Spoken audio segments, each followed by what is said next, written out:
Good morning and welcome to all. Dear students, in previous class I told you about the questions of exercise 8.1. Today I will teach you the introduction part of exercise 8.2. आज बहुत ही important part हो रहा है trigonometry का। जो 8.2 है उसका introduction. आज हम ट्रिग्नोमेट्री में जो फॉर्मूले हैं उनका रिलेशन क्या है, ट्रिग्नोमेट्री का रिलेशन एक दूसरे रेशियो के साथ क्या है, I will explain in this class. तो डियर स्टूडेंट्स, आज की क्लास बहुत ही इंपॉर्टेंट होने वाली है, इसको आप बड़े ध्यान से देखना। मैं फिर बोल रहा हूं कि जो आपका ट्रिग्नोमेट्री है, जो बच्चे के दिमाग में केवल फोबिया बैठा रहता है कि ट्रिग्नोमेट्री सर हमको ट्रिग्नोमेट्री समझ में नहीं आती, हमने काफी वीडियो देख लिए, टीचर ने समझा दिया, लेकिन मैं आई एश्योर यू, मैं आपको विश्वास दिलाता हूं कि मेरी इस वीडियो को देखने के बाद आपको ट्रिग्नोमेट्री निश्चित रूप से समझ में आएगी, आप अच्छा कंफर्टेबल महसूस करोगे। भाई जैसे मान लीजिएगा आपको मैं मेडिसिन दे रहा हूँ ट्रिग्नोमेट्री से रिलेशन, अगर कोई भी आपको बीमारी है और जब आप मेडिसिन ले लेंगे तो बताओ आपका इलाज कैसा होगा। तो इसलिए मेरा कहने का मतलब यह है कि आज की जो क्लास है बहुत ही इंपॉर्टेंट है, इसको पूरा देखना। हो सकता है वीडियो थोड़ी लंबी हो जाए, लेकिन ये बेसिक है ट्रिग्नोमेट्री की। चलो लेट अस स्टार्ट करते हैं। देखिए पिछली क्लास में मैंने आपको ये सारा सब कुछ बता दिया कि जो ट्रिग्नोमेट्री रेशियोज होते हैं, साइन क्या होता है P upon H, perpendicular upon hypotenuse, cos क्या होता है बेस अपॉन हाइपोटेनस, tan क्या होता है P अपॉन B। और ये साइन का ये सब चीज आपको बता दिया था। और मैंने आपको ये भी बता दिया था मेरे बेटे कि इनमें आपस में रिलेशन होता है sine cosec, sine cosec, cos sec और tan कोट। ये मैंने आपको बता दिया कि sine cosec, cosec, tan cot, जो मैंने आपको ये बता दिया था ये रिलेशन। इसका मतलब क्या है कि साइन का जो रेसिप्रोकल होता है ना वो कोसेक होता है, कोस का रेसिप्रोकल सेक तो सेक का रेसिप्रोकल कोस, tan का रेसिप्रोकल कोट तो कोट का रेसिप्रोकल tan होता है। मैंने पहले वाली क्लास में भी आपको समझा दिया, बार बार बोल रहा हूं, ये आपको दिमाग में बैठ जाना चाहिए, इसी ऑर्डर में इसको लर्न कर लो। इसका मतलब यह है कि अगर साइन थीटा की वैल्यू 3/5 है तो आपको कोसेक थीटा इसका रेसिप्रोकल होता है, तो कोसेक थीटा की वैल्यू 5/3 हो जाएगी। क्यों? क्योंकि साइन और कोसेक में रिलेशन होता है। क्या रिलेशन होता है साइन और कोसेक में? कि sine theta is equal to reciprocal होता है कोसेक का। तो ये हमारे पास हो गया, तो sine theta is equal to 1 cosec theta, ये होता है। वैसे भी आप देख लो, साइन P अपॉन H होता है, कोसेक होता है H अपॉन P, इसका उल्टा है। इनमें आपस में रिलेशन होता है, इसलिए sine theta is equal to 1 cosec theta. ऐसे ही कोस और सेक में रिलेशन होता है reciprocal relation, cos is equal to sec theta, यानी कि कोस और सेक में रिलेशन होता है रेसिप्रोकल का। कोस सेक, इसका मतलब हम कह सकते हैं कि अगर आपके पास मान लीजिएगा कोस थीटा की वैल्यू 4/5 है तो सेक थीटा क्या हो जाएगा? सेक थीटा 5/4 हो जाएगा। मेरा कहने का मतलब यह है, आपको एक क्लियर होना चाहिए कि cos इक्वल टू 4/5 है तो sec हो जाएगा 5/4। तो हमको मालूम हो जाना चाहिए ऐसे, ये cos इक्वल टू क्या होता है? 1/sec थीटा होता है। यानी कि अगर कहीं पर cos है, 1/sec लिख रहा है तो हम इसकी जगह पर cos लिख सकते हैं। 1/cosec का मतलब होता है साइन होता है। ऐसे ही tan और कोट में रिलेशन होता है, tan इक्वल टू क्या होता है? 1/कोट। tan थीटा इक्वल टू क्या होता है? 1/कोट थीटा होता है। मेरा कहने का मतलब है, अगर आपके पास tan थीटा की वैल्यू मान लीजिएगा 3/4 है तो कोट थीटा की वैल्यू आपके पास 4/3 हो जाएगी। इसके रेसिप्रोकल कर दो, यानी न्यूमरेटर डिनोमिनेटर में, डिनोमिनेटर न्यूमरेटर में रेसिप्रोकल, इसकी मतलब इसका उल्टा हो जाएगा। tan थीटा 3/4 है तो कोट थीटा की वैल्यू हो जाएगी 4/3। तो हमने देख लिया रिलेशन, हमको लर्न हो गया sine cosec, cosec tan cot. इसका मतलब है कि साइन का रेसिप्रोकल कोसेक होता है, कोसेक का रेसिप्रोकल साइन होता है। हम इसको यूं भी लिख सकते हैं कि भाई कोसेक इज इक्वल टू हम इसको ऐसे भी लिख सकते हैं, अभी आपको बोल दिया, बिल्कुल ये टिप्स पे रहना चाहिए, देखिएगा। यानी कि मैं इसको यूं भी लिख सकता हूं कि भाई cosec is equal to 1 upon sine theta. जब रात का उल्टा दिन होता है तो दिन का उल्टा क्या होता है, रात होता है। जब साइन का उल्टा कोसेक तो कोसेक का उल्टा साइन, तो हम लिख सकते हैं cosec is equal to sine theta. क्योंकि और ऐसे हम लिख भी सकते हैं भाई, जैसे कोस का उल्टा सेक, तो sec theta is equal to 1 upon cos theta. जब tan का उल्टा कोट होता है, बार बार मैं कह रहा हूं tan का उल्टा कोट, तो हम कह सकते हैं कि कोट इज इक्वल टू क्या हो जाएगा, 1 अपॉन 10। ठीक है सर, ये हमें भी लर्न हो गया, कोई दिक्कत वाली बात नहीं है कि साइन कोसेक, साइन का रेसिप्रोकल कोसेक, तो कोसेक का साइन हमको मालूम हो गया, sine is equal to 1 upon cosec, तो cosec is equal to 1 upon sine. Cos is equal to 1 upon sec, तो sec is equal to 1 upon cos. tan is equal to 1 upon cot, तो cot is equal to 1 upon tan। अब आप देखिएगा कितना important चीज मैं आपको दिखा रहा हूं, देखिएगा। अब यहीं से आपसे कोई कहेगा ट्रिग्नोमेट्री में 70 फॉर्मूले हैं, कोई कहेगा 70 फॉर्मूले, इनको लर्न कर लो, ये कर लो, वो कर लो। आप सोचते हैं सर हमारे रिलेशन हमको मालूम नहीं होता कौन सा फॉर्मूला कैसे लगेगा। अभी एक्सरसाइज बाद में भी करेंगे, हम 8.4 करेंगे, 8.3 करेंगे, there will be no problem for you, आपको कोई दिक्कत नहीं आएगी। लेकिन आप इनको एक 3 ढंग से कर लीजिएगा, ठीक है। ठीक है सर, हमको भी लर्न हो गया। अब देखिएगा, अभी मैंने आपको बताया था कि साइन और कोसेक का रिलेशन पता पड़ गया, tan कोट का सारा मालूम हो गया। तो अब देखिएगा कि अभी मैंने बताया कि sine theta is equal to 1 upon cosec theta है, ठीक है सर। अगर मैं इनका क्रॉस मल्टीप्लाई कर दूं तो देखो sine theta into cosec theta is equal to कितना हो गया, 1 हो गया। इसलिए दिमाग में रखिएगा साइन थीटा और उसका रेसिप्रोकल का प्रोडक्ट 1 होता है। भाई जैसे मान ले 5 है, अब 5 का रेसिप्रोकल क्या होगा, 1 अपॉन 5, उल्टा कर दो, 5 अपॉन 1 है, इसका रेसिप्रोकल करूंगा तो 1 अपॉन 5 होगा। तो मैं इन दोनों का जब मल्टीप्लाई करूंगा, 5 का रेसिप्रोकल कितना होता है, 1 अपॉन 5, इन दोनों को मल्टीप्लाई करो तो 5 से 5 कट के कितना आ गया, 1। तो जब किसी नंबर और उसका रेसिप्रोकल का मल्टीप्लाई करते हैं तो 1 आता है। सिमिलरली ऐसे ही भाई साइन है और उसका रेसिप्रोकल क्या होता है, कोसेक, तो जब साइन और कोसेक का मैं मल्टीप्लाई करूंगा तो 1 आएगा। ऐसे ही हम दूसरे भी हमको मालूम हो गया कि भाई मेरे कहने का मतलब है जैसे x है, अब x का रेसिप्रोकल क्या होगा, 1 अपॉन x होगा। क्यों, इसके नीचे डिनोमिनेटर 1 मान लो, तो x का रेसिप्रोकल क्या है, 1 अपॉन x। अगर मैं इनको x के रेसिप्रोकल 1 अपॉन x में मल्टीप्लाई करता हूं, देखो करो x इंटू 1 अपॉन x, भाई ये x है और इसका रेसिप्रोकल 1 अपॉन x, इससे मैंने मल्टीप्लाई करा, कट गया तो क्या आएगा, बोलो 1 आया कि नहीं। तो ऐसे सेम इसमें है, ये लो भाई फॉर्मूला बन गया, साइन का रेसिप्रोकल क्या होता है, कोसेक, उसका मल्टीप्लाई करो तो 1 आएगा। ऐसे tan है, tan का रेसिप्रोकल आप जानते हो कोट है, तो tan theta into cot theta is equal to 1। अच्छा तो सर ये बात है, हाँ, तो tan theta into equal to बोलो क्या होगा भाई। ऐसे हम दूसरा भी निकाल सकते हैं, कोस थीटा और सेक थीटा की वैल्यू भी 1 हो गई, क्योंकि कोस इज इक्वल टू क्या होता है, cos theta is equal to 1 upon sec. Cos theta is equal to क्या हो गया हमारे पास, cos theta is equal to हमारे पास क्या हो गया, 1 अपॉन सेक। तो मैं जब इसकी क्रॉस मल्टीप्लाई करूंगा तो बोलो क्या हो गया, cos theta into sec theta is equal to 1। तो कोस और सेक का प्रोडक्ट कितना होता है, 1 होता है। तो ये हमको भूलने के बाद वो चाहिए, लिख दो sec theta into cos theta is equal to 1। तो हमारे पास बताइए अब 12 फॉर्मूले हो गए कि नहीं।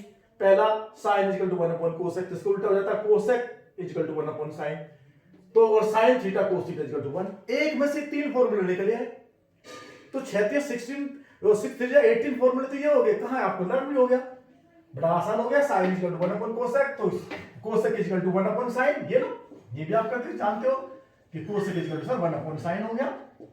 और सर इनकी मल्टीप्लाई कर देंगे ना, साइन कोसेक तो 1, अरे तो 1 2 3 1 से निकले। ऐसे tan theta is equal to 1 upon cot theta, tan theta cot theta की value 1, cot theta tan theta की वैल्यू 1, कोस सेक की वैल्यू 1, ये लीजिएगा। तो 18 फॉर्मूला में कुछ भी नहीं है। फिर हम क्वेश्चन जब करेंगे, पहले बोल रहे इंट्रोडक्शन इंपॉर्टेंट है, introduction is a very very important part, ठीक है। तो अब मान लीजिए कोई आपसे कह दे, क्वेश्चन बोल दे वैसे ही, थीटा में कुछ भी हो सकता है।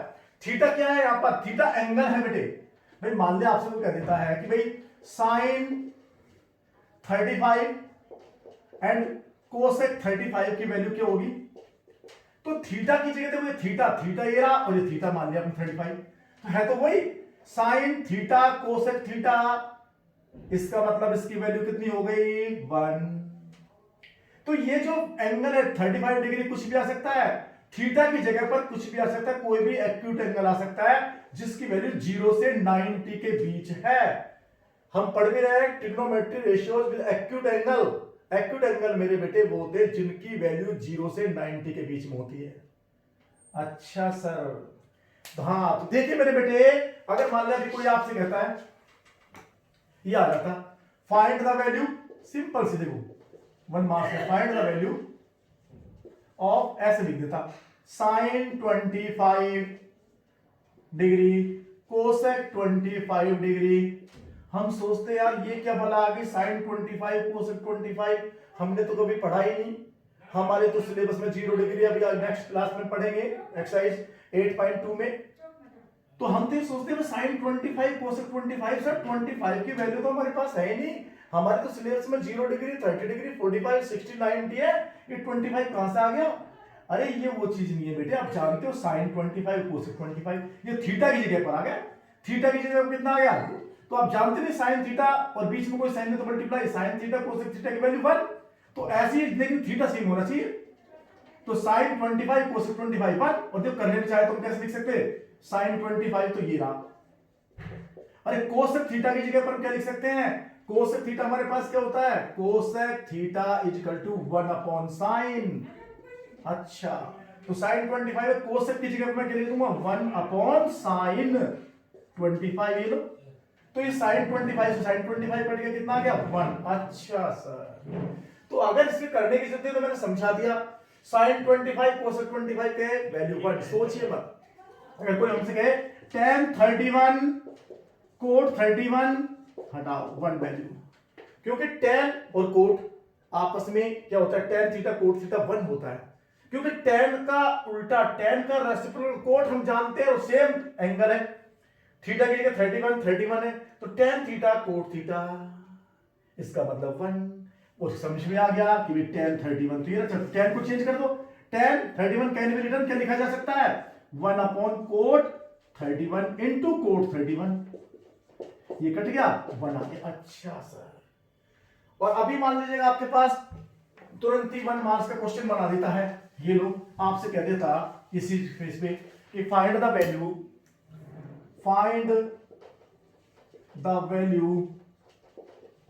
ऑफ 1 प्लस हमारे पास ये कह देता 1 प्लस कोस 42 डिग्री सेक 42 डिग्री।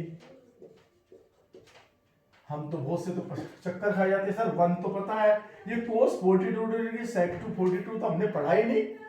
अरे मेरे बेटे वही तो है ना, कोस थीटा इक्वल टू क्या होता है? 1 अपॉन सेक थीटा। कितनी बार बता दिया, क्रॉस मल्टीप्लाई कर दो, कोस थीटा का रेसिप्रोकल सेक होता है, तो कोस थीटा सेक थीटा 1। तो ये थीटा की जगह पर तो कुछ भी आ सकता है, चाहे आप 31 डिग्री लिखो, 41 लिखो, 87 लिखो, 82 लिखो, लेकिन ये थीटा तो समान है, इसका मतलब कुछ भी चेंज हो सकता है, तो लेकिन ये सेम है ना, तो लिख cos theta sec theta cos theta sec 1। अच्छा 1 प्लस इसकी वैल्यू 1 और ये तो 2 हो गया। कितना सिंपल हो गया, तो तुरंत लिख देते 2 हो गया। अच्छा सर, तो अब आपको ये मालूम हो गया, आपको मालूम हो गया sine cosec, sine is equal to 1 upon cosec, cosec is equal to 1 upon sine, ठीक है, tan is equal to 1 upon cot, cot is equal to 1 upon tan। अच्छा साइन थीटा कोसेक थीटा 1, कोई पूछता है, cos theta sec theta 1, tan theta cot theta 1, क्यों? क्योंकि tan का उल्टा हम जानते हैं, अब तो आप भी जान गए, tan का उल्टा कोट होता है, tan is equal to 1 upon cot, therefore ये। अच्छा सर जी, चलो सर ये तो ठीक हो गया, ये तो हमको लर्न हो गया, और ये मैंने आपको बता ही दिया, समझे? साइन इज इक्वल टू क्या होता है? p upon h, perpendicular hypotenuse cos ये रहा b अपॉन h, ये इनका उल्टा हो गया। अब हमको साइन का मालूम होगा ना, तो अब आपको कोसेक पे जाने की आप अपना आप बोल सकते हो। मतलब मैं पूछता हूँ sine equal to p upon h cosec, तो आप कहेंगे अच्छा कोसेक, कोसेक और सर साइन को उल्टा है, साइन p अपॉन h, तो कोसेक हो जाएगा h अपॉन p। तो कोसेक तुरंत 1 मिनट में आपने बता दिया, कोसेक इज इक्वल टू हम जानते हैं 1 अपॉन साइन, साइन का उल्टा कर दो h अपॉन p, ये आपके पास हो गया। जैसे x अपॉन y का होल स्क्वायर लिख रहा है, तो मैं इसको लिख सकता हूं x का भी स्क्वायर और y का भी स्क्वायर। ठीक है, ये स्क्वायर दोनों के ऊपर, x के ऊपर भी स्क्वायर के ऊपर। अरे भाई मेरा कहने का मतलब है, अगर ऐसा लिख रहा है ना, p अपॉन h लिख रहा है, इसका होल स्क्वायर लिख रहा है, तो मैं लिख सकता हूं इसको p का भी स्क्वायर और h का भी square, p square upon h square. ठीक है, तो इसमें सर बहुत ही सिंपल चीज, इसमें कोई चीज नहीं है। तो मैं यही आपसे कह रहा हूं कि अगर आपके पास ये चीज है, ऐसे मान लीजिएगा आपके पास x अपॉन y है, x upon x square upon y square, तो मैं इसकी जगह दोनों के स्क्वायर लिख रहा है ना, तो मैं इसको एक साथ ऐसे लिख सकता हूं, x हो गया और y हो गया, और इसको दोनों को होल स्क्वायर में डाल सकता हूं। ठीक है भाई, x स्क्वायर इसके ऊपर भी है, इसको स्क्वायर में, तो मैंने क्या करा, x अपॉन y पूरे को भरे, इसका मतलब x का भी स्क्वायर और y का भी स्क्वायर, ऐसे लिखा जा सकता है। अच्छा सर, भाई मेरा कहने का मतलब है, अगर मान लीजिए मेरे पास p स्क्वायर है, ये h स्क्वायर है, तो मैं इसको क्या लिख सकता हूं, p अपॉन h का होल स्क्वायर। ठीक है, अच्छा दोनों पर, और p अपॉन h क्या होता है, p upon h perpendicular upon hypotenuse, perpendicular hypotenuse क्या होता है, साइन, तो मैं इसको लिख सकता हूं साइन का स्क्वायर। अच्छा ठीक हो गया, अगर कहीं पर p अपॉन h लिख रहा है, p upon h perpendicular hypotenuse sine होता है इसका स्क्वायर। ठीक है सर, तो अब देखिएगा क्या है, अब हम नई कुछ फॉर्मूले हैं जो मैं आपको प्रूव करवा रहा हूं, बहुत सिंपल से हैं, उनको निकाल के बता रहा हूं, डायरेक्ट भी करवा सकता था, लेकिन आपको थोड़ा सा मालूम हो जाएगा कहां से कोई चीज कहां से निकली है। तो ये चीज है, देखो कितना सिंपल है। अभी देखो आपने ये राइट एंगल ट्रायंगल देखा था, ठीक है, ये राइट एंगल ट्रायंगल, ठीक है सर, ए बी और ये सी, ये ए बी और सी हमने देख लिया था, ये था। अब इसमें हमने जब देखा कि भाई ए बी एंड सी है, तो ये मेरे पास मान ले थीटा है, एंगल है थीटा, ठीक है, ये एबीसी एंगल है, और ये मेरे पास परपेंडिकुलर है, और ये बेस है, और ये 90 डिग्री का एंगल है, तो ये मेरे पास क्या हो गया, हाइपोटेन्यूज हो गया। राइट एंगल ट्रायंगल हो गया, एंगल बी 90 डिग्री का है, अपोजिट बी के अपोजिट एंगल जो होगा 90 डिग्री, उसके अपोजिट साइड होती है, लॉन्गेस्ट साइड होती है, जिसको हम हाइपोटेन्यूज बोलते हैं। ये बेस हो गया, परपेंडिकुलर हो गया। अब आपको पाइथागोरस रिलेशन खूब इस तरह से आप जानते हो क्या, कि पाइथागोरस रिलेशन क्या होता है, किसी भी राइट एंगल ट्रायंगल में हाइपोटेन्यूज का square h square is equal to remaining two sides के स्क्वायर के सम के इक्वल होता है, यानी कि perpendicular square plus base square. ठीक है सर, और चाहे इसको ऐसे लिख दो, एक ही मतलब है, कि यानी कि परपेंडिकुलर स्क्वायर प्लस बेस का स्क्वायर इक्वल टू क्या हो गया, h स्क्वायर, हाइपोटेन्यूज का स्क्वायर, कोई मतलब नहीं। ठीक है, एक ही मतलब है, इसको उधर लिख दो, इसको उधर लिख दो, कोई फर्क नहीं पड़ता। ठीक है सर, कोई दिक्कत वाली बात नहीं है। अब आप देखिएगा, अब मैं अगर इसको पूरी इक्वेशन जो है, ये वाली इक्वेशन फर्स्ट है, इसको मैं अगर पूरे को h स्क्वायर से डिवाइड कर सकता हूं, ऐसा इक्वेशन का रूल है, आप बोथ साइड यानी कि LHS साइड और RHS साइड किसी भी सेम क्वांटिटी से, सेम नंबर से डिवाइड कर सकते हैं, मल्टीप्लाई किया जा सकता है, प्लस कर सकते हैं, माइनस कर सकते हैं, सेम नंबर से। अब मैंने क्या किया, पूरे को, इसको इक्वेशन फर्स्ट को पूरी को मैं h स्क्वायर से डिवाइड कर रहा हूं, h स्क्वायर से यानी कि हाइपोटेन्यूज से, पहले मैं हाइपोटेन्यूज से डिवाइड कर रहा हूं, तो देखो इसको हाइपोटेन्यूज से डिवाइड कर रहा हूं, h स्क्वायर ये था, डिवाइड का मतलब इसके नीचे मैंने h स्क्वायर लिख दिया, सबके नीचे divide by h square, h square का मतलब हाइपोटेन्यूज से डिवाइड कर रहा हूं, p square upon h square plus b square upon h square. ठीक है, अब आप आ जाओ, देखो h स्क्वायर से h स्क्वायर कैंसिल हो गया, ठीक है sir, p upon h, p square h square, p square h square मैंने बताया था, T square upon H square can be return, क्या लिख सकता हूं, पी अपॉन एच का पूरे का होल स्क्वायर लिख सकता हूं मम्मी। अच्छा लिख सकते हैं सर, तो देख लो पी अपॉन एच, मैंने इसको लिख दिया पी अपॉन एच, ये पूरे का होल स्क्वायर प्लस, ठीक है, बी अपॉन एच ऐसे मैं लिख सकता हूं बी अपॉन एच का होल स्क्वायर, ठीक है, 1 ये आ गया। अब देखो P upon H, P upon H क्या होता है, साइन होता है।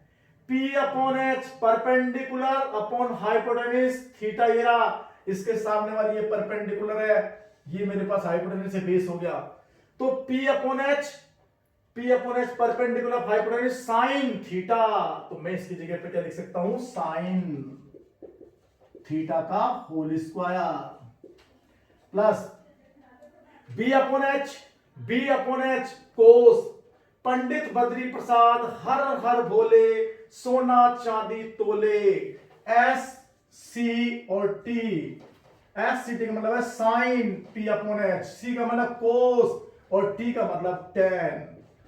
अच्छा सर, तो ये हमारे पास P अपॉन एच साइन हो गया परपेंडिकुलर हाइपोटेन्यूज, एस का मतलब साइन, B अपॉन एच कोस हो गया, तो कोस स्क्वायर, कोस थीटा का होल स्क्वायर, और ये मैंने आपको पहले बोल दिया कभी भी ऐसे लिखते हैं साइन थीटा का होल स्क्वायर लिख रहा हूं तो केवल साइन का स्क्वायर किया जाएगा, थीटा का नहीं किया जाता है, ये एंगल है, कभी भी एंगल का स्क्वायर नहीं होगा, समझे। और साइन थीटा का मतलब ये भी नहीं होता है, साइन थीटा का मतलब मैं सोचू ना साइन इंटू थीटा, नहीं, गलत हो जाएगा, ये थीटा इसके साथ एंगल में अलग नहीं है, ठीक है, साइन स्क्वायर थीटा ये हमारे पास हो गया। अब मैं इसको सोल्व कर रहा हूं, तो ये क्या आ गया, 1 इज इक्वल टू क्या आ गया, sine square theta plus cos square theta. तो हमारे पास एक बहुत ही इंपॉर्टेंट आइडेंटिटी आ गई जिसका बहुत यूज होगा